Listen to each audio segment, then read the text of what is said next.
नमः संस्कृताय नमस्कार प्रिय विद्यार्थियों, स्वागत है आपका अपने YouTube चैनल समर्पण संस्कृत क्लासेस पर। आई होप आप सभी स्वस्थ होंगे और अपना अच्छे से अध्ययन कर रहे होंगे। तो जैसा कि आप सभी को पता है, हमने कर रखी है अपने PYQ की सीरीज़ शुरू। तो हमने कल 2018 का TGT का एग्ज़ाम सॉल्व किया था। आज की क्लास में हम PGT का करने जा रहे हैं। अब PGT का सुनते ही आप यहाँ से भाग मत जाना जो TGT के विद्यार्थी है। ऐसा किस लिए बोल रही हूँ, क्योंकि जो हमारा स्टेट का एग्ज़ाम होता है वो चाहे TGT का लेवल का हो या फिर PGT का लेवल का हो, दोनों ही एग्ज़ाम हमारे समान सत्र के ही होते हैं। समझो उनका लेवल सेम ही होता है। तो उसमें आपको कोई दिक्कत नहीं करनी है। जैसे आप सोचो कि व्याकरण का जो टॉपिक है वो PGT लेवल में और ज़्यादा हाइक आता है, TGT लेवल में बिल्कुल बेसिक सा पूछा जाता है। ऐसा कुछ नहीं है। आप वीडियो को लास्ट तक देखिए, आपको पता लग जाएगा कि ये जो एग्ज़ाम है ये TGT वाले कल वाले एग्ज़ाम से कितना टफ़ है या कितना इजी है। बिल्कुल समान लेवल होता है इनका, कोई इसमें फ़र्क नहीं होता है। तो जो TGT के विद्यार्थी है वो भी वीडियो को ज़रूर देखिएगा, बहुत बहुत हेल्पफुल रहने वाली है। और आप सभी को पता ही है कि जो आपके लिए इम्पोर्टेंट होगा वही चीज़ें आपको जो है अच्छे से बताई जाएगी कि क्या जो है आपके लिए मतलब कौन सा क्वेश्चन आपको जो है एक्सप्लेन करने की आवश्यकता है, वो ही मैं एक्सप्लेन करवाऊंगी। जो सीधा का सीधा ही बताना है वो आपको बताया जाएगा। तो चलिए वीडियो को अंत तक देखिएगा, करते हैं शुरू। तो सबसे पहले जो है हमारा क्वेश्चन आता है, निष्ठा संज्ञकौ प्रत्युष्ठ है। तो यहाँ पर जो है निष्ठा संज्ञक प्रत्यय कौन से होते हैं वो हमसे पूछा गया है। तो ये देखो, निष्ठा संज्ञक हमारे जो प्रत्यय होते हैं वो होते हैं तय और तवतु। बहुत आसान क्वेश्चन है। तय और तवतु की निष्ठा संज्ञा होती है। क्या होती है? निष्ठा संज्ञा। सिर्फ आप ये ध्यान रखना कि जो तय और तवतु प्रत्यय होती है इनकी निष्ठा संज्ञा होती है। और सत्री और सानच है जो, इसकी कौन सी संज्ञा होती है? तो ये भी पूछा जाता है, बहुत बार एग्जाम में आया है। इसकी होती है सत संज्ञा। क्या होती है? सत संज्ञा। और आप है ना साथ में अपने भी आंसर करते चलिएगा। जैसे मैंने क्वेश्चन को बोला उससे पहले आप चाहे वीडियो को पॉज करके या कैसे भी आप पहले अपनी तरफ से आंसर कीजिएगा, ताकि आपको भी अपने एग्ज़ाम की एनालिसिस हो कि आप किस प्रकार से जो है आपकी तैयारी जो मैंने करवाई है क्या वो आपके लिए एग्ज़ाम में काम आ रही है, नहीं आ रही है। कल की वीडियो में मुझे बहुत अच्छा रिस्पांस मिला है। बहुत से विद्यार्थियों ने कमेंट भी किए है कि मैम हमें एग्ज़ाम बहुत इजी लगने लगा है।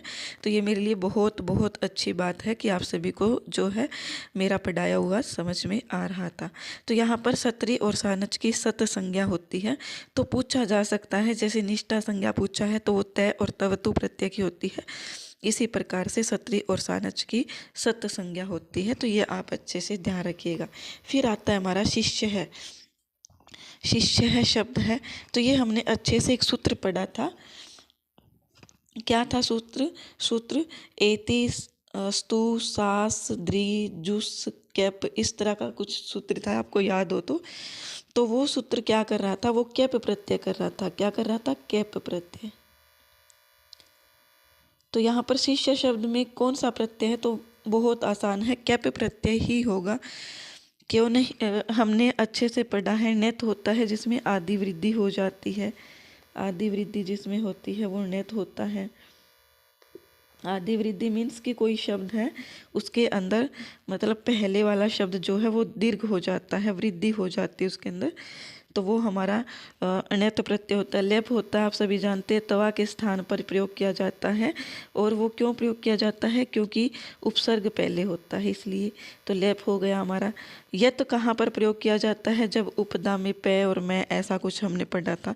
तो मुझे नहीं लगता कि आपने जो प्रत्यय पढ़े हैं उसके बाद आपको प्रत्यय अच्छे से याद नहीं होंगे। बिल्कुल अच्छे से आपको याद होने चाहिए।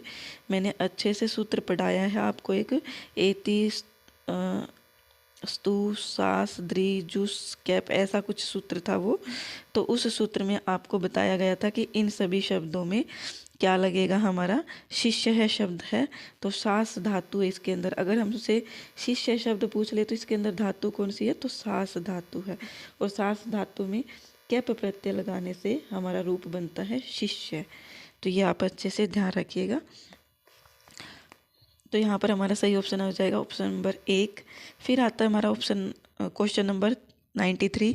मधुरया मधु बोधित माधवी मधु समृद्धि समेधित मेदया मधुक्रांगनया मुहुर मुहुरुन मद ध्वनित वृता निवृताक्षर मुज्जगे। तो ये कहाँ से है? तो ये महाकवि माघ के द्वारा शिशुपाल वंत के अंदर है। तो आपको ये बिल्कुल भी चिंता नहीं करनी है कि मैम हमें तो ये सब चीज़ें आती ही नहीं हैं, तो हम इनको किस प्रकार से करें, क्योंकि आप सभी जानते ही हैं अगर हमारे 60 नंबर का पेपर है उसमें हमारे 55 प्लस नंबर ठीक हो रहे हैं तो संस्कृत का ये समझ लीजिए कि आपने रिकॉर्ड ही तोड़ दिया, क्योंकि स्टेट के एग्ज़ाम में इतने क्वेश्चन ठीक नहीं होते हैं जल्दी से किसी के। तो संस्कृत के अंदर इतने आपके नंबर बहुत है, तो एक आध क्वेश्चन अगर आपको रहता है तो आपको बिल्कुल भी डिमोटिवेट नहीं होना है। तो ये सूक्ति या ये श्लोक हम बोले तो ये कहाँ के हैं? ये महाकवि माघ की है, आप ये अच्छे से ध्यान रखिएगा। फिर है क्वेश्चन नंबर 94। एतेषु वाक्येषु कारक दृष्टया अनुचितम वाक्यम अस्ति। तो यहाँ पर हम देखेंगे कि कारक की दृष्टि से, हमने कारक अच्छे से पढ़े हैं, तो उसमें वाक्य कौन सा गलत है। तो यहाँ पर दे रखा है मूर्ख है पंडिताय द्रुह्यति। मूर्ख जो है वो पंडित के लिए द्रुह्यति क्या करता है? द्रोह करता है। तो ये हमारा ऑप्शन क्या है? सही है। क्यों सही है? क्योंकि हमने पढ़ा था कि जो द्रुह धातु होती है उसमें जिसके प्रति द्रुह क्रोध द्रुह ये सब किए जाते हैं तो वो क्या हो जाता है? जिसके प्रति किए जाते हैं उसमें चतुर्थी आती है। और पंडिताई शब्द में मूर्ख जो है वो पंडित के लिए द्रोह कर रहा है, तो यहाँ पर पंडित में चतुर्थी है, तो ये हमारा सही है। फिर है विवाहात नवमे दिवसे स तत्र आगत है। तो विवाह के 9वें दिन में वह वहाँ आया, तो ये भी हमारा क्या है? बिल्कुल सही है। विवाहात नवमे दिवसे, विवाह से 9वें दिवस, अर्थात यहाँ पर पंचमी का प्रयोग होना था, वो हमारा सही है। ये भी हो गया, ये भी सही है। फिर क्या है? शिशु क्रीडनकम रोचते। तो देखो यहाँ पर हमें क्या करना था? जो शिशु है वो खेलने को पसंद करता है। क्या करता है? पसंद करता है। क्या करता है? खेल को पसंद करता है। तो यहाँ पर क्या होनी चाहिए थी? चतुर्थी विभक्ति होनी चाहिए थी, लेकिन जो है शिशु शब्द के अंदर चतुर्थी नहीं है। शिशु शब्द के अंदर चतुर्थी नहीं है, इसलिए हमारा सही ऑप्शन यही नहीं होगा। अर्थात हमसे अनुचित वाक्य ही पूछा गया है। आप ये भी ध्यान रखिएगा उचित है कि अनुचित। तो यहाँ पर शिशु क्रीडनकम रोचते, रोचते के अर्थ में हमारी चतुर्थी विभक्ति लगती है, हमेशा याद रखिएगा, चतुर्थी विभक्ति। तो यहाँ पर जो शिशु शब्द है इसके अंदर चतुर्थी नहीं है, इसलिए अनुचित यही होगा। तो ऑप्शन नंबर 3 हमारा सही है। अलम शब्द के योग में आप सभी जानते ही हैं अलम महिपालता और श्रमेण, ये बिल्कुल ठीक है। तो ये ऑप्शन नंबर हमारा 3 सही हो जाएगा। फिर आता है क्वेश्चन नंबर 95। संबंध विषये असंगतम कथनम अस्ति। संबंध के विषय में असंगत कथन हमसे पूछा गया है, तो ये भी बहुत बहुत आपके लिए काम आने वाली है। सव स्वामी संबंध, राजा और पुरुष का सव और स्वामी का संबंध है, बिल्कुल क्या है? ठीक है। पशोपाद है, समीप समीपी भाव संबंध है। पशोपाद है का मतलब यहाँ पर जहाँ तक मुझे पता, मैंने आज तक ये चीज़ें कहीं पर पढ़ी नहीं है, लेकिन जहाँ तक मुझे पता है इसका मतलब यही है कि पशुओं के जो पैर होते हैं, खुर बोल सकते हैं हम उनको,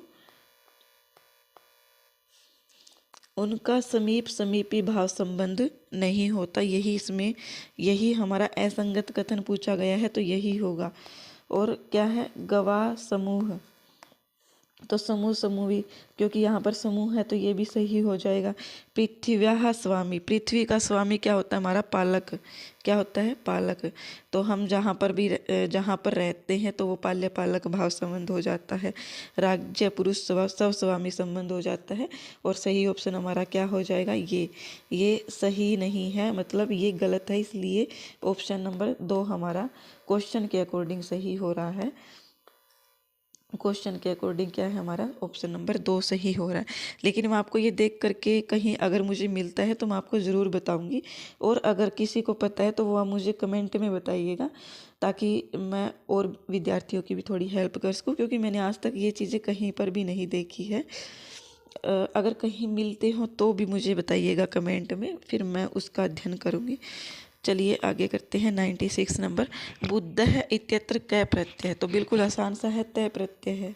क्या है, क्या है हमारा यहाँ पर, सॉरी यहाँ पर तय प्रत्यय नहीं होगा, बुद्धः में कै प्रत्यय है। क्या है, कै प्रत्यय। बुद्ध इसमें क्या है, मूल धातु है प्लस कै है, बुद्ध है, इस प्रकार से ये बनता है। तो यहाँ पर कै प्रत्यय होगा, तय नहीं होगा। अधोलिखितेषु तय प्रत्यांतम पदम नास्ति, तो इनमें से तय प्रत्यांत पद कौन सा नहीं है, तो शीर्ण तो होगा, ये तो है। ग्रहित, गृहदन, तय, ये भी होगा। कौन सा नहीं है, तो कुसुम धन तय, कुसुमित है, ऐसा तो नहीं बनता। तो ये हमारा क्या है, तय प्रत्यांत पदम नास्ति, अर्थात नहीं है।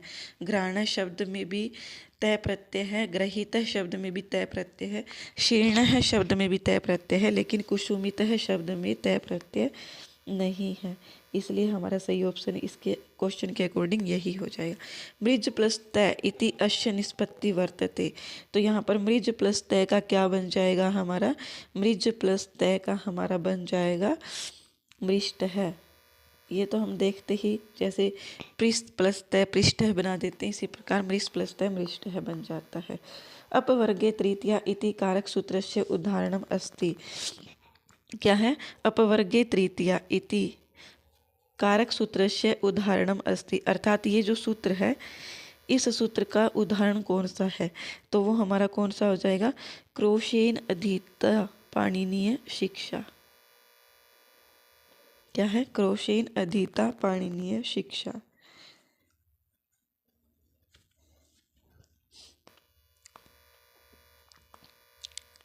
फिर है क्वेश्चन नंबर 100, असंगतम कथनम चिन्वन्तु, तो यहाँ पर हमें असंगत कथन चुनना है। तो कौन सा असंगत है वो देखते हैं। भारतीय परंपरा अनुसार महाभारतस्य कर्ता कृष्णद्वैपायन वर्तते, तो ये तो हम सभी जानते ही हैं कि इनके जो है कृष्णद्वैपायन व्यास जी जो है महाभारत के कौन है, रचयिता है। तो ये सभी जानते हैं, जैसे रामायण के रचयिता वाल्मीकि है, सभी को पता है। तो इसी प्रकार से महाभारत के रचयिता कृष्णद्वैपायन वेद व्यास जी है। फिर है दूसरा, असंगत चुनना है, हमें ये ध्यान रखिएगा आप, असंगत चुनना है, तो ये हमारा सही है। दूसरा क्या है, वेदानाम विस्तार करणात् कृष्णद्वैपायनो वेद व्यास नामना प्रसिद्धो अभूत, कि वेदों के विस्तार के कारण, वेदों का विस्तार करने के कारण कृष्णद्वैपायन व्यास जी जो है वो वेद व्यास नाम से प्रसिद्ध हुए। तो ये भी सही है, क्योंकि उन्होंने वेदों का जो है विस्तार किया था, अर्थात इनको 4 भागों में बांटा था, विस्तार किया था वेदों को, ऋग्वेद यजुर्वेद, इसका विस्तार वेद व्यास जी ने ही किया था। तो इनको एक उपाधि दे दी गई थी कृष्णद्वैपायन वेद व्यास। तो यहाँ पर ये भी हमारा सही है। महाभारतस्य रचना वेद व्यासेन वर्षत्रयेण कृता, महाभारत की रचना वेद व्यास ने 3 वर्ष में की थी। तो ये भी हमारा क्या है, सही है। गलत कौन सा हो जाएगा, गलत हो जाएगा हमारा ऑप्शन नंबर 4, क्योंकि ऊपर वाले तीनों हमारे सही है। तो महाभारत की रचना 3 वर्ष के अंदर की गई है, तो ये आप ध्यान रखिएगा। और चौथा ऑप्शन क्या कहता है कि 21 पर्वात्मक, अर्थात 21 पर्व। हम जानते ही हैं महाभारत के अंदर 21 पर्व नहीं है, 18 पर्व है। कितने हैं, 18। और एक क्या है, परिशिष्ट पर्व है, जिसको हम क्या बोल देते हैं, अखिल पर्व भी बोल देते हैं, जिसका नाम क्या है, हरिवंश पर्व। क्या है, हरिवंश पर्व। तो यहाँ पर जो है 21 पर्व नहीं होंगे, 18 ही होंगे। तो ये ऑप्शन हमारा गलत है। तो यहाँ पर 100 नंबर क्वेश्चन आपको समझ में आ गया होगा। चलिए आगे चलते हैं। क्वेश्चन नंबर 101, अधिवसति वैकुंठम हरि एतद् वाक्यम केन सूत्रेण सिद्ध्यति। तो हमने एक सूत्र पढ़ा था, उप अनु अधि आंग वश। क्या है, उप अनु अधि और आंग, ये जो शब्द है, इन शब्दों के बाद अगर वस धातु हो, क्या हो, वस धातु, वश धातु, ये हमारे उपसर्ग समझ लीजिए, उप, अनु, अधि, आंग और वस धातु हो तो किस सूत्र से इसके अंदर द्वितीय विभक्ति लगेगी, तो ये हमारा हो जाएगा उप, अनु, अधि, आंग, वश। ये कौन सा सूत्र है, ये है अधि सिंह स्था साम कर्म, अर्थात अधि उपसर्ग पहले हो,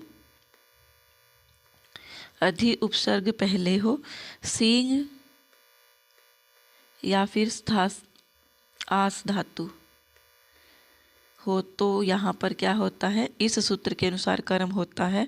अभिनिविशश्च क्या कहता है कि अभी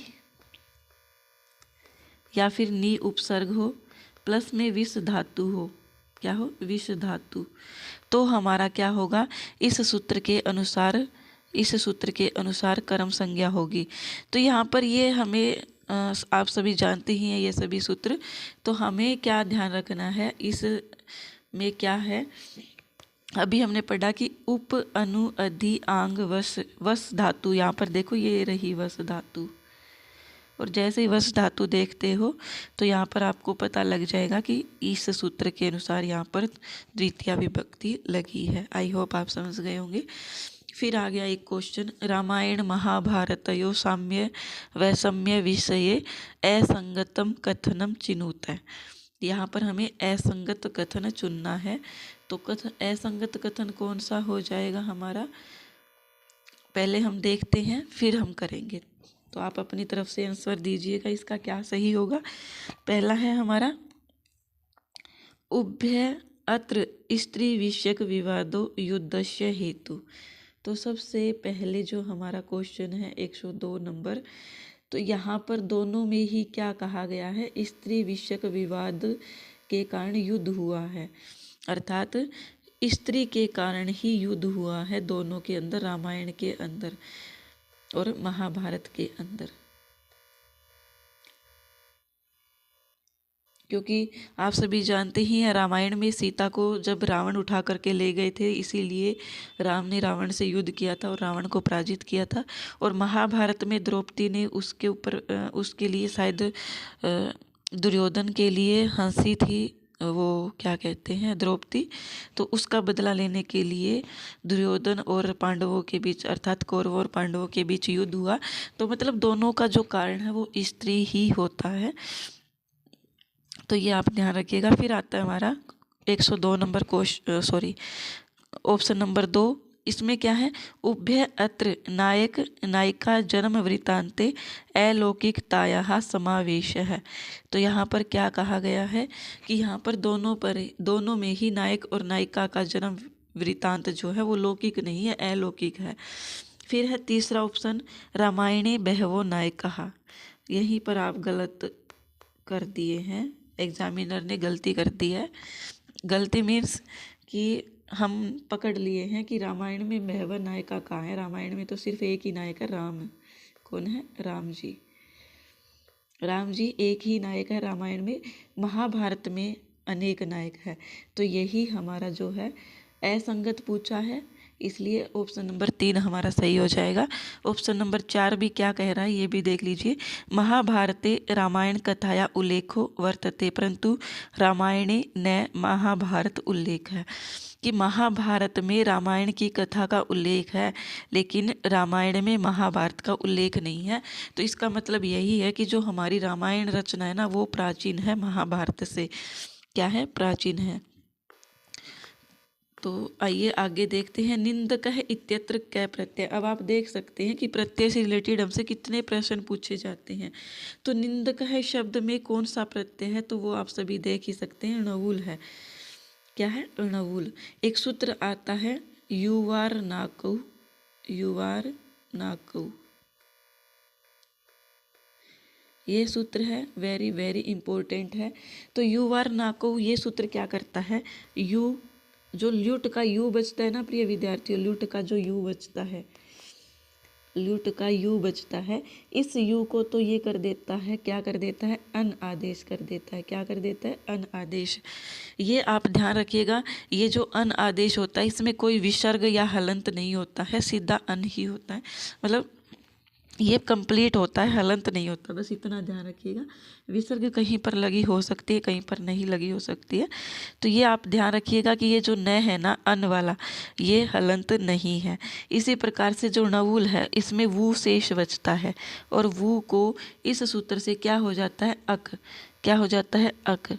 और ये भी प्रीवियस एग्जाम में पूछा गया था कि क्या आदेश होता है, तो यहाँ पर ये जो है अक, यहाँ पर ऐसा वाला आदेश नहीं होगा, मतलब ये हलंत नहीं लगेगा, इसमें भी हलंत नहीं लगेगा, दोनों के दोनों क्या है, कंप्लीट है।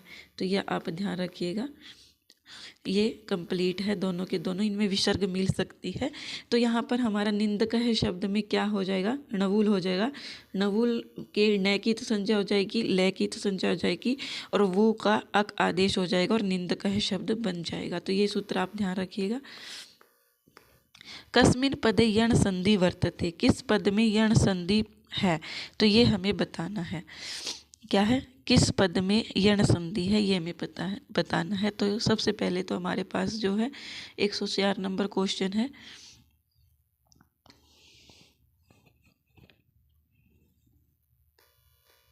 यहाँ पर हमसे पूछा गया है किस पद में यण संधि है, मतलब है पूछा गया है, तो ये हमें ध्यान रखना पहले।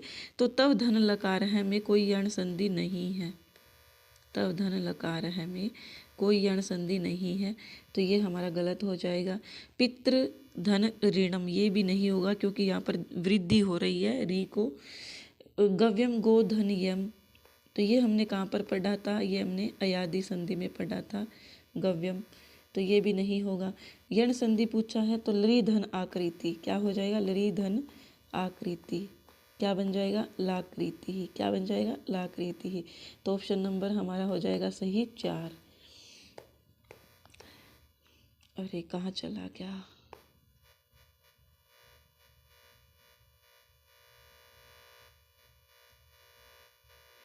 फिर आता है हमारा बिल्कुल आसान सा प्रत्यय, इष्टवा इत्यस्मिन पदे प्रकृति प्रत्युस्थ है। तो सबसे पहले तो आपको यही पता होना चाहिए कि जो प्रकृति होती है वो क्या होती है।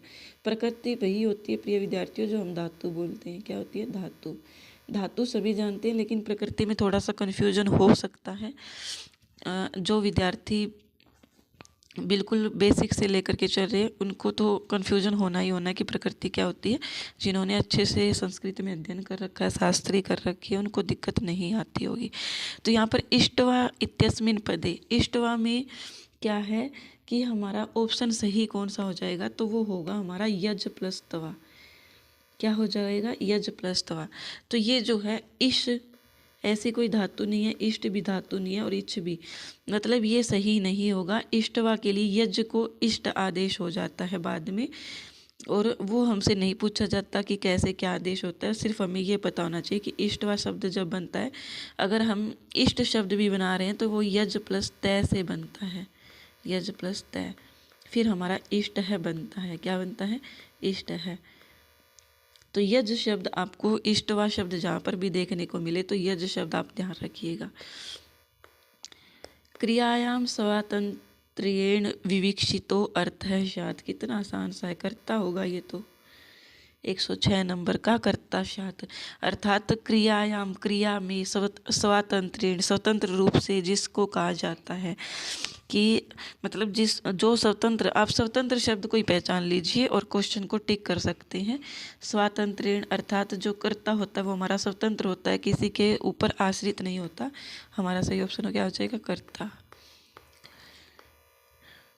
ये कहाँ से है, पहले तो आप मुझे ये कमेंट करके बताओगे। क्वेश्चन नंबर 107, ग्रीवा बंगा विरामम मुहुर अनुपतति संयंदने बदत दृष्टि पश्चादेन प्रविष्ट है सर्पतन भयाद भूयसा पूर्वकायम दर्भेर धावलीडहि शरम विवृत मुख भ्रंशिभिः कीर्ण वर्तमा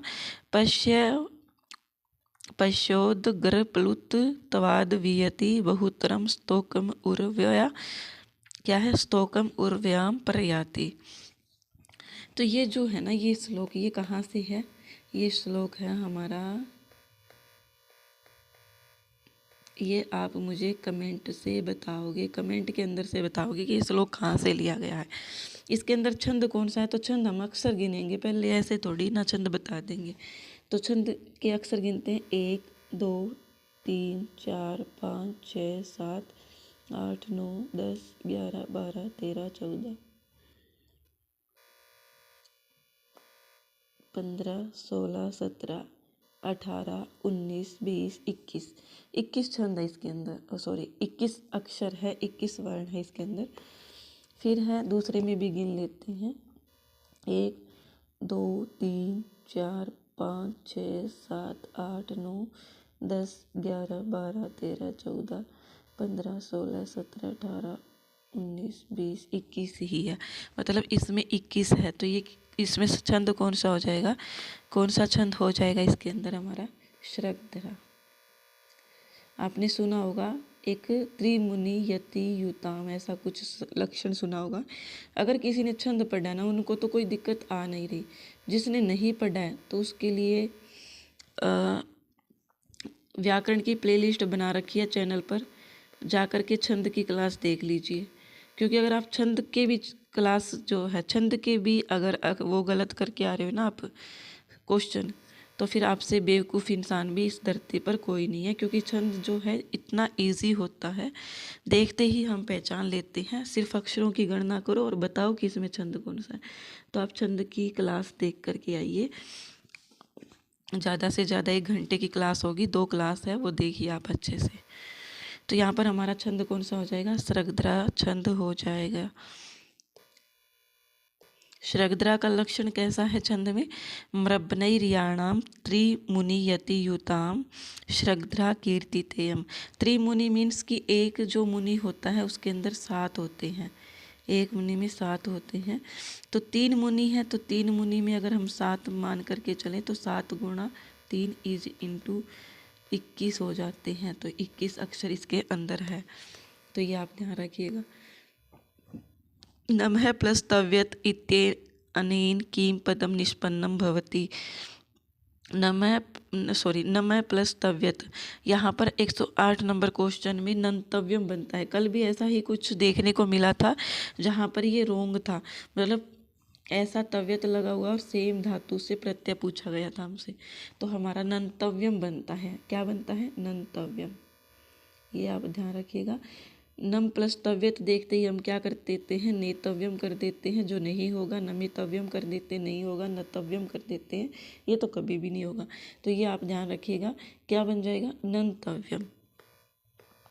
कस्मिन पदे विसर्ग संधि नास्ति, किस पद में विसर्ग संधि नहीं है। तो यहाँ पर आप देखिए वृक्षे प्लस अस्मिन, वृक्षेस्मिन क्या है, वृक्षे प्लस अस्मिन।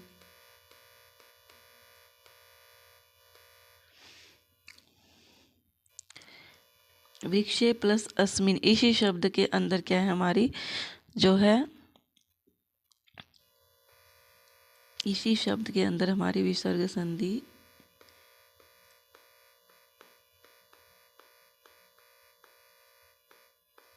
नहीं है।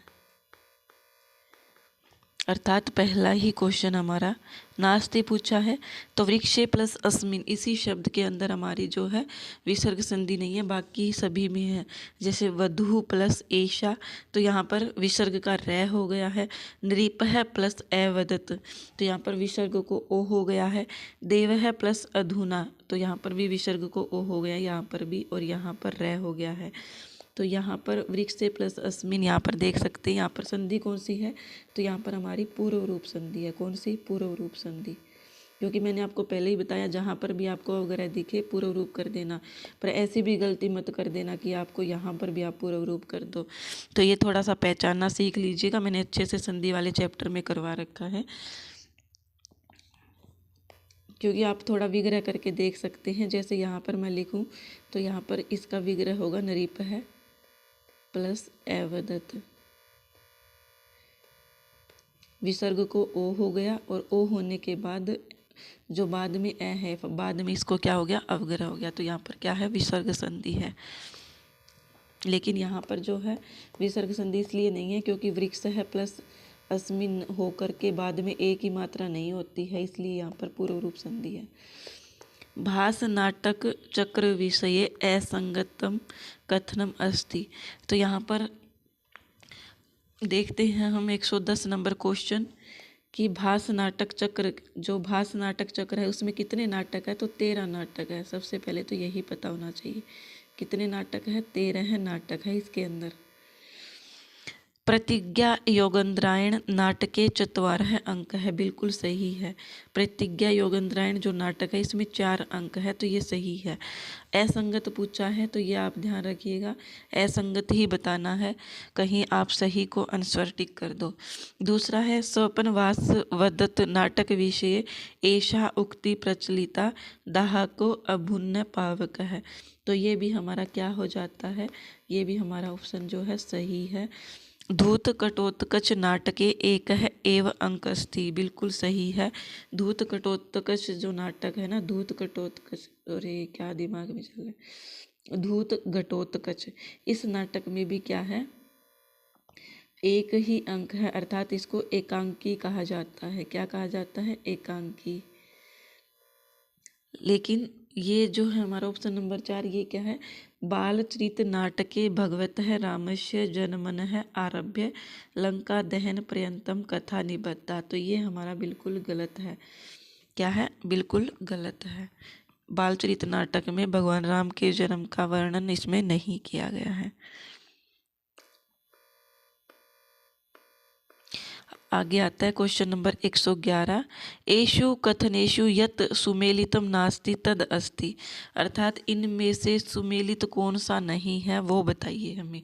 सुमेलितम नास्ति पूछा गया है, तो ये भी ध्यान रखना है। तो क्या है, भक्ताय धारयति मोक्षम हरि, भक्त के लिए हरि मोक्ष को धारण करता है, तो ये हमारा क्या है, धारिर उत्तम ऋण है, ये बिल्कुल सही है। 111 का ऑप्शन नंबर 1 सही है। पुष्पाणि स्पृहस्ति, क्या है, पुष्पाणि स्पृहयति, स्पृहर ईप्सित है, इस सूत्र से ये स्पृहयति ठीक है। पुष्पाणि पुष्पों को, स्पृहयति स्पर्श करती है, सॉरी स्पृह का अर्थ होता है चाहना, तो पुष्पों को चाहती है, तो यहाँ पर ये भी ठीक है। मुक्तये हरिम भजति तादर्थ्य चतुर्थी वाच्या, तो यहाँ पर जो है 111 नंबर क्वेश्चन का ये भी ठीक है। मुक्तये हरिम भजति तादर्थ्य चतुर्थी वाच्या, ये जो है प्रिय विद्यार्थियों, ये सूत्र दिए गए हैं ये वाले कि किस सूत्र से इनकी सिद्धि हो रही है, ये तीनों ठीक है। लेकिन यहाँ पर जो है ऑप्शन नंबर 4 आश्चर्यो गवाम देह, क्या है, आश्चर्यो गवाम दो है अगोपिन, तो ये कर्तृकर्मणो कृति, इस सूत्र से इसकी सिद्धि नहीं होती, इसलिए ऑप्शन नंबर 4 हमारा गलत हो जाएगा। हर बार एग्ज़ाम में देखने को मिलता है, वेरी वेरी इंपॉर्टेंट है, यूजीसी नेट के एग्ज़ाम में भी पूछा गया था, 2023 के एग्ज़ाम में देखना, शायद उसी में था, पता नहीं 2022 के में था। मातुर नीलीयते कृष्ण है वाक्यम एतद कस्य सूत्रस्य उदाहरणमस्ति, तो ये जो उदाहरण है ये किस सूत्र का है, तो इसका तो नहीं होगा। नीलीयते पूछ रखा है कि मातुर नीलीयते कृष्ण, अर्थात कृष्ण जो है वो माता से छिपता है, तो इसका यहाँ पर कोई मीनिंग नहीं है। तीसरा पंचमी विभक्ति, इसका भी कोई मीनिंग नहीं है। लैब लोपे कर्मण्य अधिकरणे, इसका भी नहीं है। अंतर्धव येन अदर्शनम इच्छति, 112 का क्वेश्चन नंबर 1, अर्थात अंतर्धव येन अदर्शनम इच्छति का मतलब है कि जिससे छिपना चाहता है, अर्थात जिसको दिखाई नहीं देना चाहता, तो उसमें चतुर्थी विभक्ति, पंचमी विभक्ति लगती है। क्या लगती है, पंचमी रुको एक बार देखना पड़ेगा मुझे ये, तो यहाँ पर मैं सही बता रही थी, पंचमी विभक्ति ही लगेगी इस सूत्र से।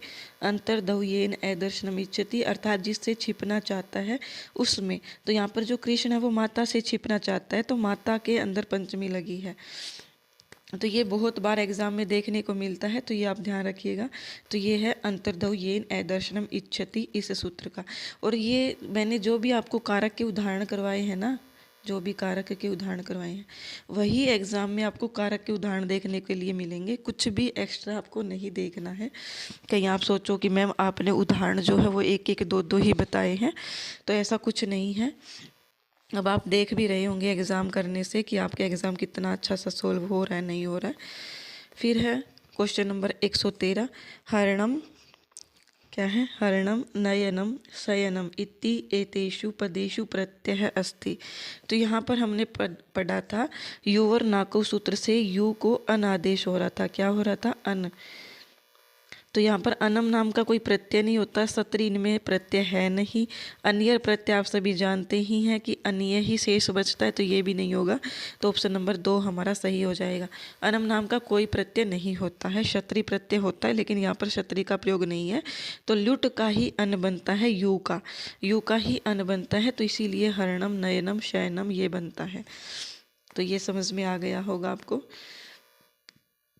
समास संदर्भे असंगतम कथनम चिन्हवन्तु। समास के संदर्भ में ये मैंने आपको कल भी बताया था कि ऐसा कुछ क्वेश्चन आता है, पठत पठत इति कृत्वा। तो ये देखो, ये जो है ये किस का उदाहरण है, पठत पठत इति कृत्वा पंचानाम पत्राणाम। असंगत देखना है हमें, तो ये तो हमारा बिल्कुल सही है, ऑप्शन नंबर 1 जो है वो सही है। पठत पठत इति कृत्वा पट पटाक इत्य। पंचानाम पात्राणाम समाहार है, पंच पात्रम, पंचानाम पात्राणाम समाहार है। तो यहाँ पर 114 का हमारा जो है ये ही गलत है, ऑप्शन नंबर 2। पंचानाम पत्राणाम नियोग पंचपात्रम। यहाँ पर पत्राणाम दे रखा है, पत्राणाम होना क्या चाहिए था, पात्र दिया है, तो या तो ये होना चाहिए था पात्राणाम, क्या होना चाहिए था, पात्राणाम, या फिर यहाँ पर पंचपात्रम न होकर के पंचपत्रम होना चाहिए था। तो ये दोनों ही गलत है, इसलिए ये ही गलत होगा हमारा, क्योंकि यहाँ पर तो पत्र दे रखा है और यहाँ पर पात्र दे रखा है, दोनों में डिफरेंस है प्रिय विद्यार्थियों, पत्र में और पात्र में। तो ये आप छोटी छोटी चीज़ों को भी अच्छे से ध्यान रखिएगा। फिर है कुंभाय मृतिका, कुंभ मृतिका, भयम आपन्न है, भयापन्न है, तो ये बिल्कुल ठीक है हमारे। भुंजान है इत्यस्मिन पदे प्रत्यय अस्ति। क्या है, भुंजान है इत्यस्मिन पदे प्रत्यय क्या है, तो इसमें प्रत्यय हमारा कौन सा हो जाएगा, शानच प्रत्यय। क्या प्रत्यय है इसमें, सानच प्रत्यय है। तो यहाँ पर आप सभी देख सकते हैं कि कल भी हमने किया था, उसमें भी सत्री और सानस से रिलेटेड और तय प्रत्यय से, और मतलब प्रत्यय से रिलेटेड ज़्यादा प्रश्न आपको देखने के लिए मिल रही हैं। व्याकरण के लगभग सभी टॉपिक आपको ज़्यादा, साहित्य एस्टेट में बहुत कम पूछा जाता है। पता नहीं, मतलब जो एस्टेट का एग्ज़ाम बनाने वाले हैं वो ये सोचते होंगे कि हरियाणा के विद्यार्थियों को व्याकरण आती ही नहीं है, लेकिन अब की बार उनको पता चलेगा कि हरियाणा के विद्यार्थी किसी से कम नहीं है। तो यहाँ पर हमारा क्वेश्चन नंबर 116 है, कस्मिन विकल्पे द्वंद्व समासो नास्ति। किस विकल्प में द्वंद्व समास नहीं है, तो ये हमसे पूछा गया है कि द्वंद्व समास किस विकल्प में नहीं है। तो ये हमारा हो जाएगा कल्याणी प्रिय है, इस विकल्प में हमारा क्या है, द्वंद्व समास नहीं है, बाकी सभी में द्वंद्व समास है। मुस्क च मार्जारम च, ऐसा होत्री पोतो गातार है, अहिन कुलम, इन सभी में क्या है हमारा द्वंद्व समास है। कल्याणी प्रिय में द्वंद्व समास नहीं है।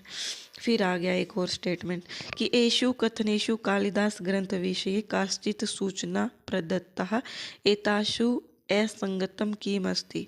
तो सबसे पहले आपको पढ़ करके देखना है, चारों के चारों ऑप्शन आपको पढ़ने हैं। ऐसा मत कीजिएगा कि आपने एक क्वेश्चन देखा, एक ऑप्शन देखा और एक ऑप्शन को देखते ही आपको ये लगा कि ये तो गलत है और आप उसको वहीं पर गलत टिक करके आगे पढ़ो ही ना। क्योंकि कभी कभी ऐसा होता है कि कोई एक ऑप्शन में तो छोटी सी मिस्टेक होती है, लेकिन उसी क्वेश्चन में दूसरे ऑप्शन में या तीसरे ऑप्शन में बहुत ज़्यादा गलती होती है। तो जो एग्जामिनर है वो ज़्यादा गलती वाले को ही मार्क करता है, इसलिए आपको ये चारों के चारों ऑप्शन रीड करके देखनी है। तो यहाँ पर हमारा पहला ऑप्शन है कालिदासेन कुमार संभवम रघुवंशम च इति महाकाव्यम द्वयम लेखितम। तो ये हमारा क्या है, बिल्कुल सही है, क्योंकि इन्होंने कुमार संभव और रघुवंश 2 महाकाव्य लिखे हैं। और इन्होंने क्या लिखा है, 3 नाटक लिखे हैं। कितने नाटक, 3 नाटक। और इसमें 3 नाटक लिखे हैं, 2 क्या लिखे हैं इन्होंने, महाकाव्य, 2 महाकाव्य, और 2 इन्होंने क्या लिखे हैं, खंड काव्य, 2 खंड काव्य लिखे हैं। तो ये कौन कौन से हैं, ये कालिदास की रचना सभी जानते हैं, बताने की आवश्यकता है ही नहीं। 3 नाटक है, मालविकाग्निमित्रम, अभिज्ञान शाकुंतलम और विक्रमोर्वशीयम। 2 महाकाव्य है, रघुवंश और कुमार संभव। 2 खंड काव्य है, ऋतुसंहार और मेघदूत। तो यहाँ पर दूसरा ऑप्शन हमारा मालविकाग्निमित्रम, अभिज्ञान शाकुंतलम, चैती नाटक द्वयम लिखितम कालिदास, बिल्कुल गलत है। 2 लिखा हुआ है तो ये हमारा गलत है। आगे भी हम पढ़ लेते हैं। ऑप्शन नंबर 3, रघुवंश महाकाव्ये 19 सर्गाः सन्ति, अत्र रघोः वंशस्य कथा निबद्धाः, कथा वस्तुनः प्रारंभो दिलीप चरिताद भवति। तो ये बिल्कुल सही है कि रघुवंश महाकाव्य में 19 सर्ग है और रघुवंश की कथा इसमें निबद्ध है, अर्थात इसमें कितने राजाओं का वर्णन है, 31 राजाओं का। पहला राजा कौन है, मनु है और अंतिम राजा कौन है, अग्निमित्र। कौन है, अग्निमित्र। तो हमसे अंतिम राजा भी पूछा जा सकता है और पहला राजा भी पूछा जा सकता है, तो ये भी ध्यान रखिएगा। पहला राजा मनु है, मनु के जस्ट बाद हमारे कौन हुए थे, दिलीप। कौन हुए थे, राजा दिलीप, जिनकी पत्नी का नाम क्या है, सुदक्षिणा, जिन्होंने पुत्र प्राप्ति के लिए क्या की थी, गौ की सेवा की थी। तो ये रघुवंश में कहानी वर्णित है, तो ये हमारा बिल्कुल सही है। ऑप्शन नंबर 4, वागर्थ इव संपृक्त वागर्थ प्रतिपत्तये, ये हमारे रघुवंश का मंगलाचरण है। वागर्थ इव संपृक्त वागर्थ प्रतिपत्तये, जगत है पार्वती परमेश्वरो, क्या था, एक तो मुझे भूलने की बहुत बड़ी बीमारी है। चलिए, आपको बस ये थोड़ा सा स्टार्टिंग का पता होना चाहिए। और यहाँ पर ये जो वागर्थ इव शब्द है ना, ये इसमें समास अगर पूछ लिया जाए ना तो इसमें केवल समास है। कौन सा समास है, केवल समास।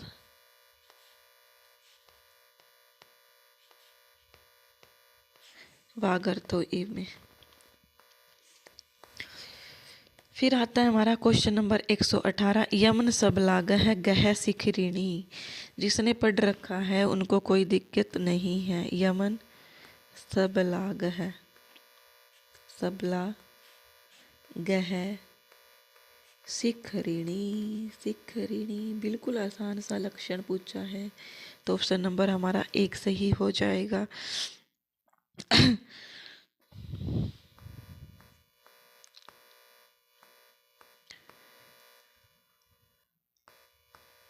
फिर आता है हमारा क्वेश्चन नंबर 119, एतेषु किम सुमेलितम नास्ति, इनमें से कौन सा सुमेलित। कितना आसान सा क्वेश्चन है, देखो। कादम्बरी बाण भट्ट की रचना है, ठीक है। नास्ति पूछा है तो ये ध्यान रखना है। अवंती सुंदरी कथा दंडी की है, ठीक है। नल चंपू घट खरपरह की नहीं है। 10 कुमार चरितम दंडी की है, ये भी ठीक है। तो ये तीनों ऑप्शन हमारी ठीक है, लेकिन ऑप्शन हमारा पूछा क्या गया है, नास्ति पूछा गया, तो ऑप्शन नंबर 3 हमारा हो जाएगा। नल चंपू जो नल चंपू वो गट खरपर है कि नहीं है, किसकी है, नल चंपू जो है वो किसकी है, त्रिविक्रम भट्ट की है। किसकी है, त्रिविक्रम भट्ट की है। और त्रिविक्रम भट्ट की एक और भी रचना है जो भी चंपू ही नाम से प्रसिद्ध है, उसका नाम क्या है, मदालसा चंपू। क्या नाम है, मदालसा चंपू। ये रचना भी किसकी है, ये भी त्रिविक्रम भट्ट की है। नल चंपू है, ये भी त्रिविक्रम भट्ट की है, दोनों की दोनों रचना। और ये एक चंपू काव्य है। और चंपू काव्य क्या होता है, चंपू काव्य होता है जिसको हम मतलब जो इसमें श्लोक भी होते हैं और जिसमें गद्य भी होते हैं, उसको हम चंपू काव्य बोलते हैं। तो ये आप ध्यान रखिएगा, ऑप्शन नंबर 3 हमारा सही हो जाएगा। नास्ति पूछा है इसलिए। अनुस्वारस्य यही प्रसवरण, कल भी ये सूत्र आया था, आपको याद हो तो। अनुस्वारस्य यही प्रसवरण है, सूत्रस्य उदाहरणम भवितुम शक्यते।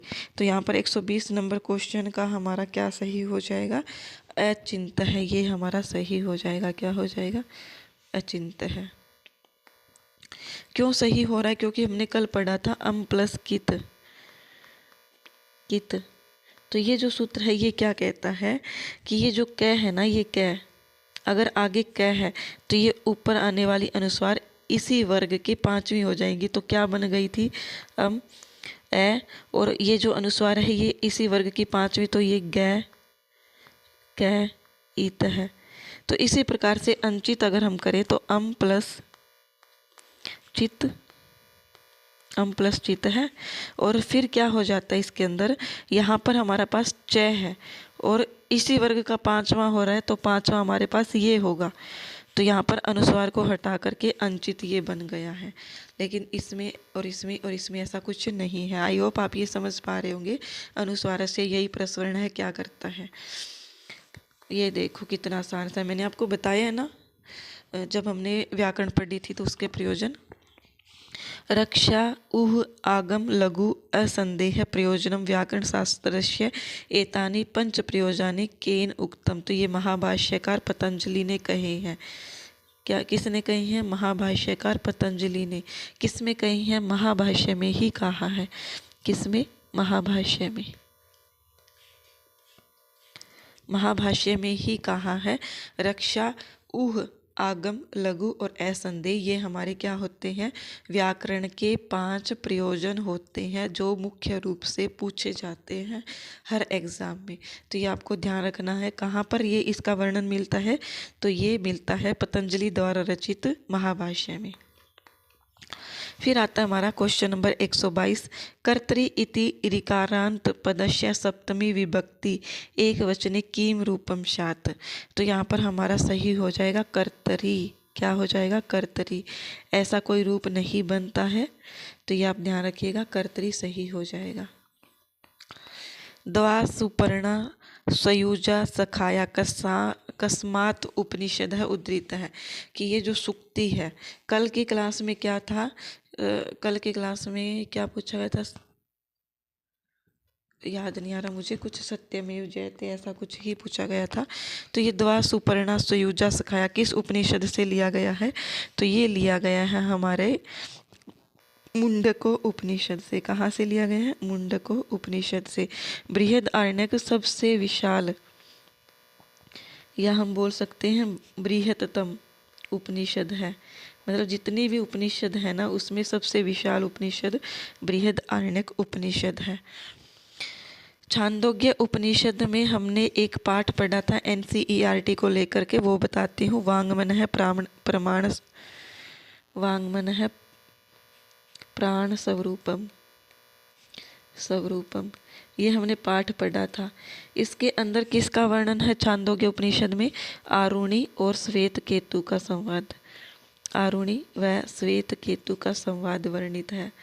तो ये हमसे पूछा जा सकता है कि आरुणि व श्वेत केतु का संवाद किस उपनिषद में है? तो आरुणि और श्वेत केतु का संवाद हमारी छांदोग्य उपनिषद में है। प्रश्न उपनिषद में 6 प्रश्न किए जाते हैं।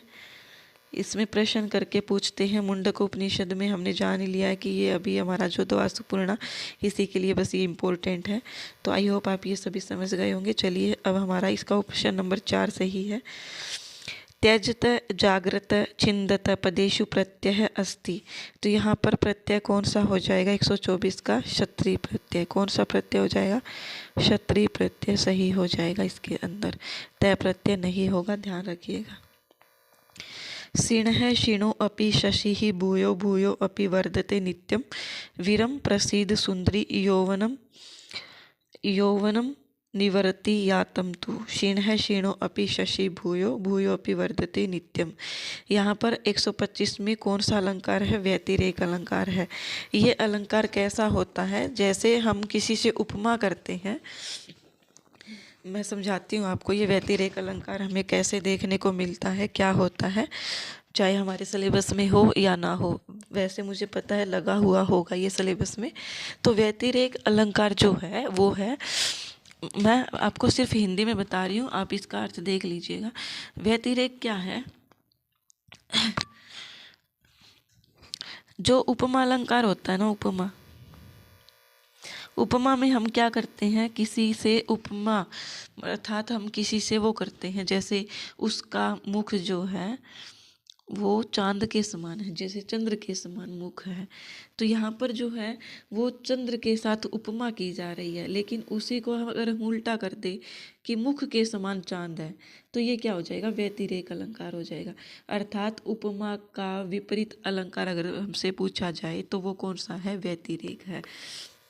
फिर एक और एग्जाम्पल से समझाती हूँ मैं।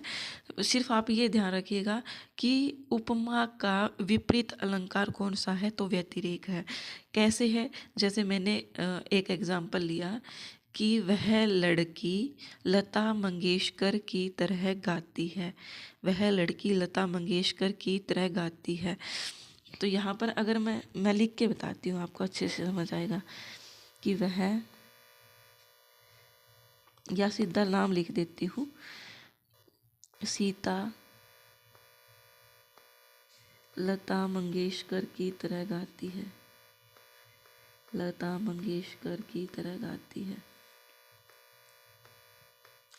तो यहाँ पर लता मंगेशकर जो है वो हमारी प्रसिद्ध गायकार है, सिंगर है मीन्स थी, जो अब स्वर्ग सिधार चुकी है। सीता लता मंगेशकर की तरह गाती है। तो यहाँ पर जो है, अब अगर मैं इसी को, ये तो हमारी होगी उपमा, अगर मैं इसी को ये बोलूँ कि लता मंगेशकर सीता की तरह गाती थी, सीता की तरह गाती थी, तो क्या ये कोई बात बन रही है?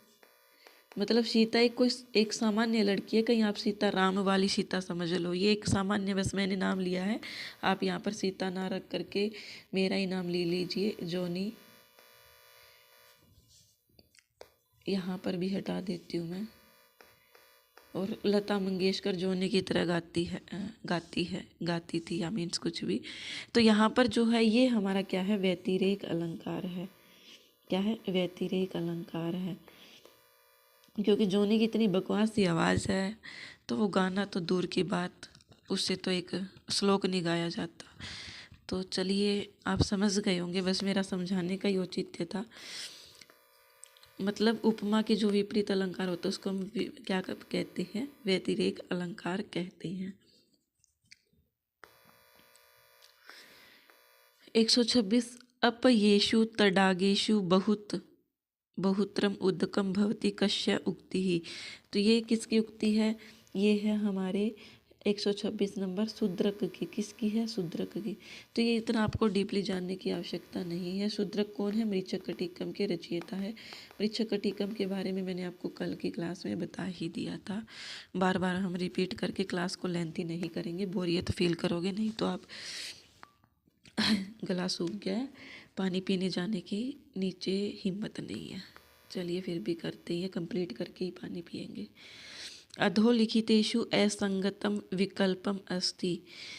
तो यहाँ पर 127 नंबर क्वेश्चन का सही क्या हो जाएगा? इसमें हमें असंगत विकल्प चुनना है। कर्तृवाच्य कर्मवाच्य में बदला हुआ है, तो अहम को हमें सबसे पहले तीसरा में बदलना है, तो मया बदल रखा है। चंद्रमशम चंद्रमाहा पश्यामी दृश्यते, तो ये तो है ठीक।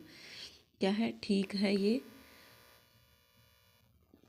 फिर है ते माम पश्यत है। क्या है? ते माम पश्यत है। तो यहाँ पर ते जो है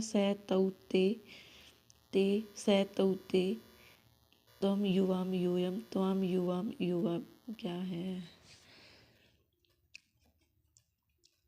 ते का अगर हम तृतीया करें तो ताभ्याम बन रहा है। क्या बन रहा है? ताभ्याम। यहाँ पर जो है सा ते ताह, तो ये ते जो है ये द्विवचन का है, इसीलिए यहाँ पर ताभ्याम द्विवचन का, तृतीया का द्विवचन आया है। तो ये बिल्कुल ठीक है। तो ये भी ठीक है, ये भी ठीक है। श्रमिका कार्यम कृतवंत है। तो श्रमिका, यहाँ पर श्रमिका जो है वो है हमारी स्त्रीलिंग शब्द शर्मिका, लेकिन यहाँ पर क्या बना दिया है? पुल्लिंग। तो ये हमारा हो जाएगा गलत। और कृतवंत है कृतम। आप सभी को पता है कि जो हमारी ये होती है धातु, इसको हम क्या करते हैं? आत्मने पद में चलाते हैं। तो ये जो कृतम है ये कोई आत्मने पद शब्द नहीं है, तो गलत हमारा यही होगा। सह तौ पश्यति, तो यहाँ पर सह तौ ते तम तौ तान तेन, तो सह का तेन हो गया, तृतीया हो गई, तौ का तौ ठीक है, पश्यति का दृश्यते बन गया, तो ये ठीक है। ऑप्शन नंबर 3 हमारा क्या हो जाएगा? सही हो जाएगा। फिर है, मैंने ये आपको करवाया है, अगर आपने अलंकार का चैप्टर पढ़ा है तो कि ये कहाँ से उद्धृत है, तो ये आप मुझे कमेंट करके बताओगे, मैं नहीं बताने वाली इसका आंसर। क्वेश्चन नंबर 128 कहाँ से उद्धृत है।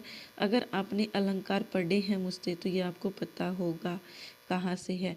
न, नो, न, नुनो, नुनो, नो, नाना, नाना, नन्ना, नन्नू, क्या है पता नहीं। तो ये कहाँ से उद्धृत है, मैं थोड़ा सा हिंट देती हूँ। ये चित्रा अलंकार का उदाहरण है।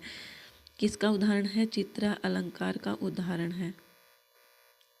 तो ये आप मुझे कमेंट में बताइएगा कि ये कहाँ से लिया गया है।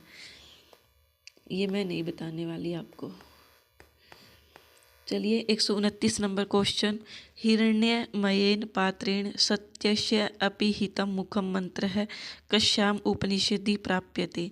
तो ये किस उपनिषद में प्राप्त होता है? ये होता है हमारा ईशो उपनिषद में। किस में? ईशो उपनिषद में। आप सभी को जानते ही 18 मंत्र है ईशो उपनिषद में। हमारी शुक्ल यजुर्वेद का 40वां अध्याय है। अधिकारीन इत्यस्य शब्दस्य तृतीया एकवचने किम रूपम स्यात्। अधिकारीन शब्द है, इसका तृतीया के एक वचन में क्या रूप होगा? तो वो हमारा हो जाएगा अधिकारिणा। क्या हो जाएगा? अधिकारिणा। डुक्रिय धातु लोट लकारस्य उत्तम पुरुष एक वचने किम रूपम स्यात्। डुक्रिय करणे धातु आप सभी जानते ही हैं। ये जो धातु इसका लोट लकार उत्तम पुरुष में क्या रूप बनेगा? तो ये बनेगा हमारा करवाणी। क्या बनेगा? करवाणी। लोट लकार उत्तम पुरुष का एक वचन है, इसलिए क्रोमी बिल्कुल भी नहीं होगा, ये भी नहीं होगा, ये भी नहीं होगा। कराणी कोई रूप नहीं बनता है। स वाग्वज्रो यजमानं हीनस्ति यथा इंद्र शत्रुः सवरतो अपराधात् एषा उक्ति कस्मात् शिक्षा ग्रंथात् संबंधा अस्ति। तो ये किस ग्रंथ से है? ये पाणिनीय शिक्षा में हमने पढ़ा है।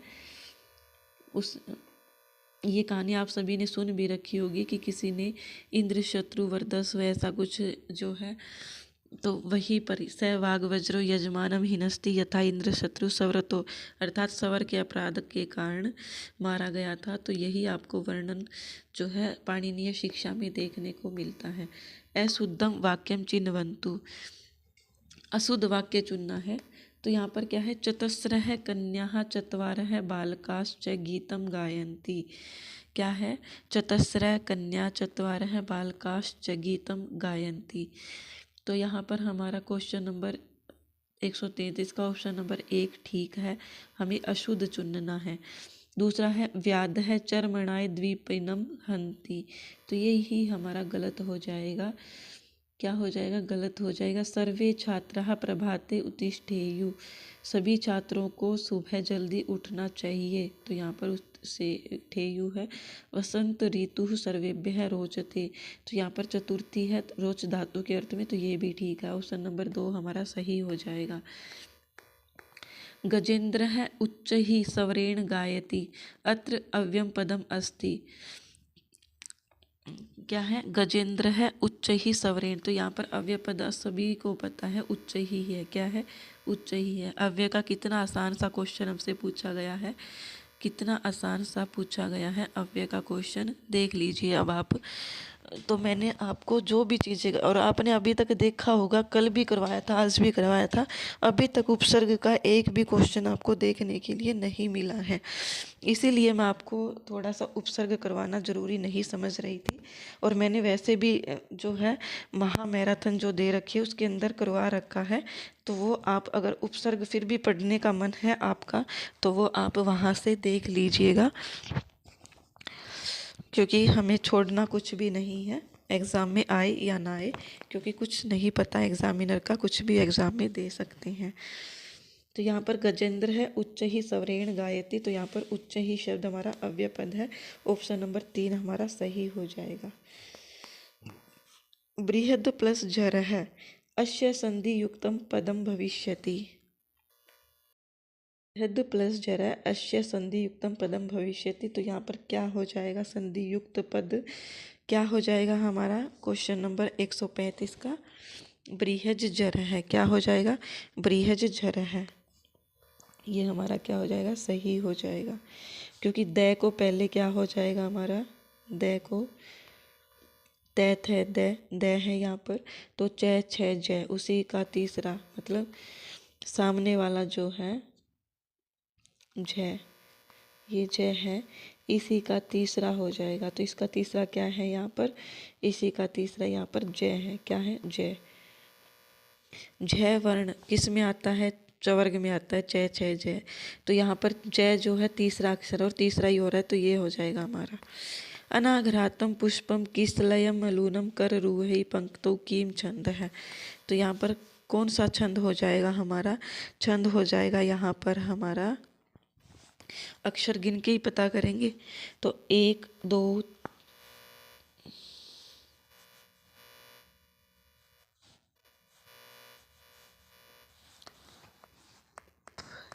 क्या हो गया, 1 2 3 4 5 6 7 8 9 10 11 12 13 14 15 16 17, 17 अक्षर है। और 17 किसके अंदर होते हैं, तो 17 किसके अंदर होते हैं हमारे, 17 होते हैं हमारे शिखरिणी। किसके अंदर, शिखरिणी।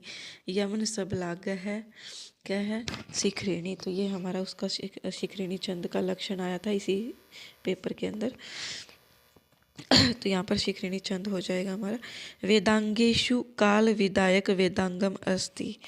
क्या है, वेदांगेशु, वेदांगों में काल विदायक वेदांग कौन सा है, तो ये यहाँ पर ज्योतिष को ग्रहण किया गया है HSSC ने।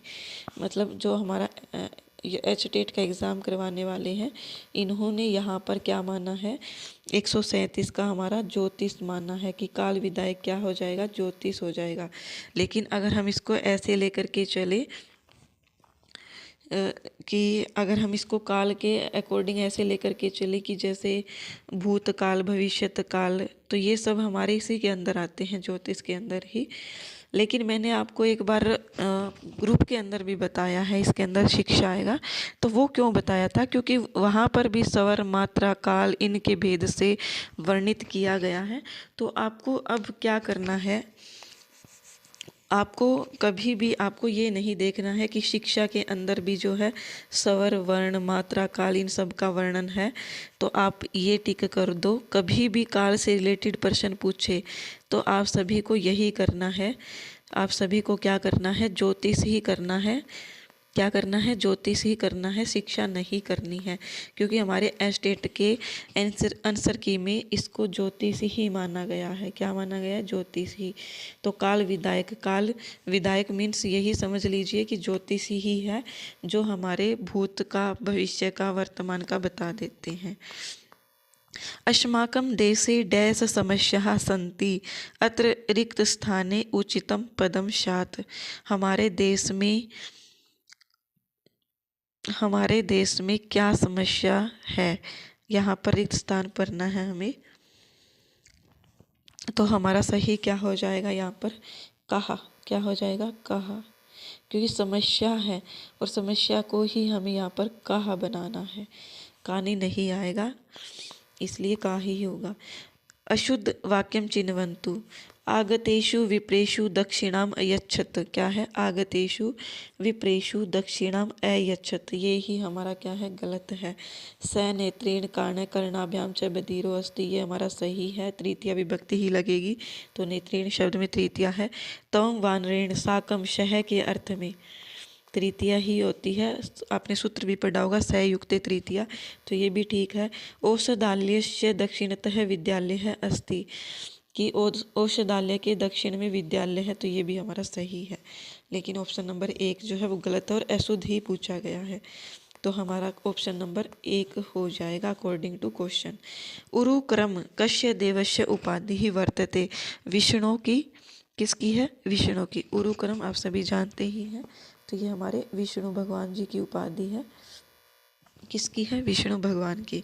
शुभग सलिल अवगाहा पाटल संसर्ग सुरभि वनवाता प्रच्छाय सुलभ निद्रा दिवसा परिणाम रमणीयः श्लोके अस्मिन् कस्य अलंकारस्य चित्रणं वर्तते। किस अलंकार का चित्रण यहाँ पर किया गया है? तो यहाँ पर है क्या है, सुभग सलिल अवगाह, पाटल संसर्ग सुरभि वनवाता, प्रच्छाय शुल्भ निद्रा दिवसा परिणाम रमणीया। यहाँ पर हमारा सही ऑप्शन हो जाएगा स्वाभावोक्ति। क्या हो जाएगा? स्वाभावोक्ति, क्योंकि यहाँ पर स्वाभाविक वर्णन किया गया है। क्या है? स्वाभाविक वर्णन किया गया है। और जहाँ पर भी किसी चीज़ का अगर स्वाभाविक वर्णन है तो वहाँ पर स्वाभावोक्ति अलंकार हो जाएगा।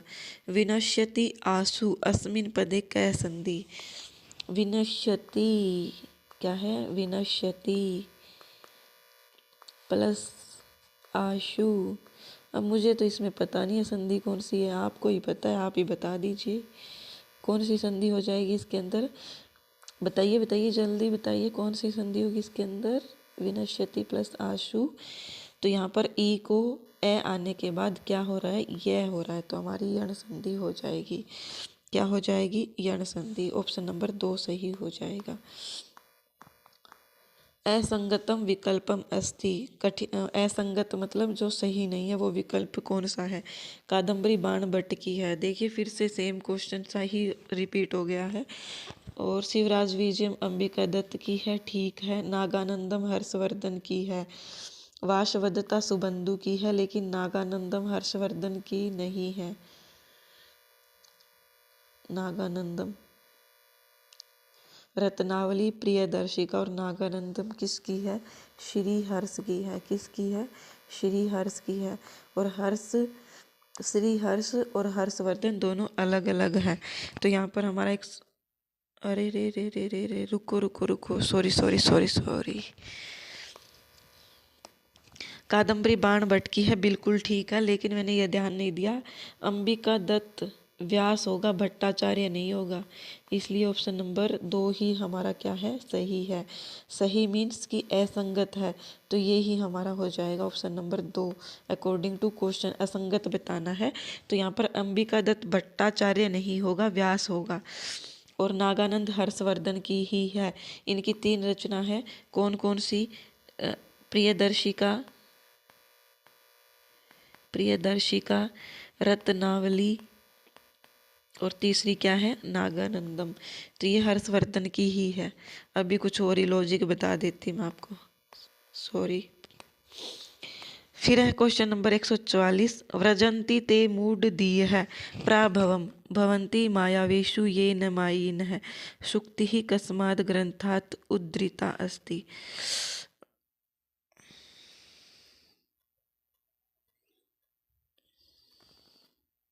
ये सुक्ति कहाँ से ली गई है? कि मायावीशु ये न मायिन है। ये सुक्ति कहाँ से है? ये सुक्ति हमारी है किराता अर्जुनियम से। कहाँ से है? किराता अर्जुनियम से। तो आप देख सकते हैं कि पूरा पीजीटी का एग्ज़ाम आ चुका है लगभग, और बस साहित्य से सिर्फ और सिर्फ हमें 4 से 5 प्रश्न देखने को मिले हैं। और फिर आप बोलते रहते हो कि आपने साहित्य नहीं करवाया, ये नहीं करवाया। आपको सब कुछ करवा रखा है अगर आप पढ़ने वाले हो तो। भगवत इति शब्दस्य भगवतः एतद् रूपम कुत्र न भविष्यति। यहाँ पर भगवत इति शब्दस्य भगवतः एतद् रूपम कुत्र न भविष्यति। द्वितीया बहुवचने, पंचमी एकवचने, षष्ठी एकवचने, चतुर्थी बहुवचने कहाँ पर नहीं होता है ऐसा पूछा गया है। तो ये हमारा हो जाएगा ऑप्शन नंबर 4। चतुर्थी के बहुवचन में भगवतः नहीं बनता, बाकी सभी जगह द्वितीय के बहुवचन में भी भगवतः बनता है। भगवान, भगवंतो, भगवन्तः, भगवान, भगवंतो, भगवन्तः, भगवंतम, भगवतो, भगवतः, भगवता, भगवतभ्याम, भगवद्भी, भगवते है, भगवतभ्याम, भगवद्भ्य। तो यहाँ पर चतुर्थी में भगवते बनता है। क्या बनता है? भगवते। तो ये आप ध्यान रखिएगा। अब आप बोलोगे कि मैम आपको जो है ये इतना कुछ याद कैसे रहता है? आपके दिमाग में भी चल रहा होगा कि मैम तो अपने पास कॉपी लेकर के बैठी होगी। तो ऐसा कुछ नहीं है। ये जो हमें याद रखने की जो चीज़ें हैं ना, वो हम पता कैसे रखते हैं? जब हम उसी चीज़ को बार बार रिवाइज करते हैं। अब आप, संस्कृत हमारी एक चीज़ ही ऐसी है, पहले आप उसके थोड़ा सा अर्थ को समझ लीजिए कि संस्कृत का अर्थ क्या है। फिर आप उसको रटना मत कहिए, उसको बार बार रिपीट कीजिए एक ही चीज़ को। जैसे हम बचपन से ही रिपीट करते आ रहे हैं कि 1 2 3 4 5। क्या आप कभी भी गिनती को भूलते हो? कभी भी भूलते हो क्या आप कभी भी गिनती को? नहीं भूलते ना। तो इसी प्रकार से जैसे मैं बताती हूँ आपको। मैं एक वो करती हूँ, श्री गणपति अथर्वशीर्षम, आप सभी ने सुना होगा। श्री गणपति अथर्वशीर्षम का पाठ करती हूँ। तो जब मैंने इस पाठ को पढ़ना शुरू किया था ना, तो ये पाठ मुझे बिल्कुल भी याद नहीं था, बिल्कुल भी याद नहीं था। याद मीन्स कि मतलब मुझे पता ही नहीं था कि इसके बाद क्या आने वाला है, इसके बाद क्या आने वाला है। और ये पूरा का पूरा जो है 2 पेज का है पूरी, और बिल्कुल संस्कृत, और वो भी टफ लैंग्वेज की। जैसे जैसे मैंने पढ़ना शुरू किया, 15 से 20 दिन गए होंगे। और मैं ये भी नहीं कि स्पेशल इसको याद करने बैठी हूँ, मैं सिर्फ बस जब पढ़ती तो इसको बस बोलती। जैसे मैंने बोला कि भगवत इति शब्दस्य भगवत हेतद रूपम कुत्र न भविष्यति, एक बार बोल दिया। दूसरे दिन फिर इसकी बारी आई, फिर मैंने बोला भगवत इति शब्दस्य भगवत हेतद रूपम कुत्र न भविष्यति। फिर तीसरे दिन बोला। ऐसे करते करते मुझे 15-20 दिन हो गए, और मैं इस चीज़ को इतने अच्छे से समझ गई हूँ, इतने अच्छे से मुझे ये याद हो गया है। तो संस्कृत हमारी चीज़ ही ऐसी है, इसको ऐसे ही याद किया जा सकता है। अब अगर मैं राम का शब्द रूप बोलूँ तो मुझे वो टिप्स पर याद है। क्यों याद है? क्योंकि मैंने बार बार उसको रिवाइज किया है। राम है रामौ, राम है रामौ रामा, रामम रामौ रामान, रामेण रामाभ्याम रामहि, रामाय रामाभ्याम रामेभ्यः, रामात् रामाभ्याम रामेभ्यः, रामस्य रामयोः रामाणाम रामेश रामे रामयोः रामेषु। तो ये आप सभी को भी याद हो सकते हैं अगर आप उसी चीज़ को बार बार रिवाइज करोगे तो, क्योंकि वो जवान पर अपने आप ही फिट हो जाएगी, इसलिए आप कोई भी चीज़ उसको याद कर सकते हो। सत्य अर्थे पृथक अर्थाया स्वर व्यंजन संहरते, ये जो किसके लिए है? ये यमक के लिए है। यमकम विनिगद्यते, जिसने अलंकार पढ़े हैं अच्छे से पता है इनको। फिर आता है हमारा रैवतक प्रवतक कश्याम कृतो चित्रितम अस्ति। रैवतक प्रवतक का वर्णन कहाँ पर है? तो ये हमारा नैषधीय चरित में नहीं है, रघुवंश में नहीं है, किरातार्जुनीय में भी नहीं है। किस में हो जाएगा? शिशुपाल वध में हो जाएगा। किसके अंदर है? शिशुपाल वध के अंदर है। त्रिशब्दस्य स्त्रीलिंगे द्वितीय बहुवचने रूपम भवति। त्रिशब्द का स्त्रीलिंग और द्वितीय बहुवचन रूप क्या होगा? क्या होगा द्वितीय बहुवचन का रूप? और वो भी स्त्रीलिंग में, तो ये हमें बताना है। तो क्या हो जाएगा हमारा? ऑप्शन नंबर 4 सही हो जाएगा। क्या सही हो जाएगा? तिस्रह हो जाएगा। क्या हो जाएगा? तिस्रह। क्योंकि त्रि शब्द जो है ना, वो कभी भी एक वचन में नहीं चलता है, ना ही द्विवचन में चलता है, क्योंकि त्रि ही हो गया, अर्थात 1 2 3। तो तीसरा हमेशा बहुवचन में चलेगा। किस में चलेगा? बहुवचन में। तो यहाँ पर त्रि क्या है? त्रीन तिस्रा है। इस प्रकार से ये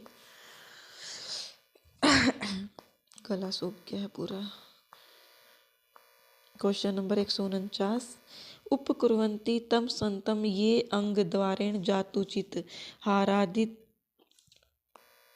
हार आदिवत अलंकारास्ते अनुप्रास उपमादय है। अलंकार विषयक एतत् कस्य कथनम। तो ये किसका कथन है? ये है आचार्य मम्मट का। किसका है? आचार्य मम्मट का। तो मैं आपको बताती हूँ, आप इस शब्द की पहचान रखिए, हार आदिवत अलंकारा, अर्थात ये हार आदिवत अलंकार जो है, इसकी हार मम्मट ने दी है। और अगर इसी प्रकार से कोई डेफिनेशन दी जाए और उसमें लिखा हो कटक कुंडल, क्या लिखा हो? कटक कुंडल, तो वो किसने दी है? वो दी है हमारे विश्वनाथ जी ने। किसने दी है?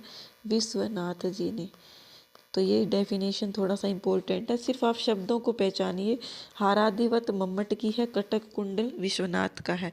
बाकी अदर कोई लाइन हो, आपको कोई फर्क नहीं पड़ना चाहिए। फिर आता है हमारा भवितव्यानाम द्वाराणि भवन्ति सर्वत्र इयं सुक्ति कुत्र प्राप्यते। यह जो सुक्ति है वो कहाँ पर है, तो ये बीजान शाकुंतल में है।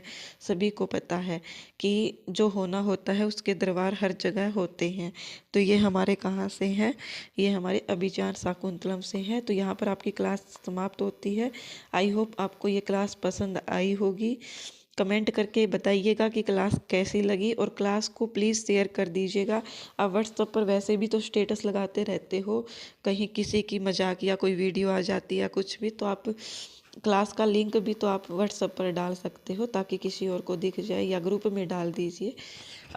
मैं इतनी आपके लिए हेल्प कर रही हूँ तो आप भी थोड़ा सा कीजिए, साथ दीजिए, हमारा साथ में तरक्की करेंगे। आई होप आप सभी को ये पसंद आया होगा। धन्यवाद, बने रहिए हमारे साथ इसी प्रकार से।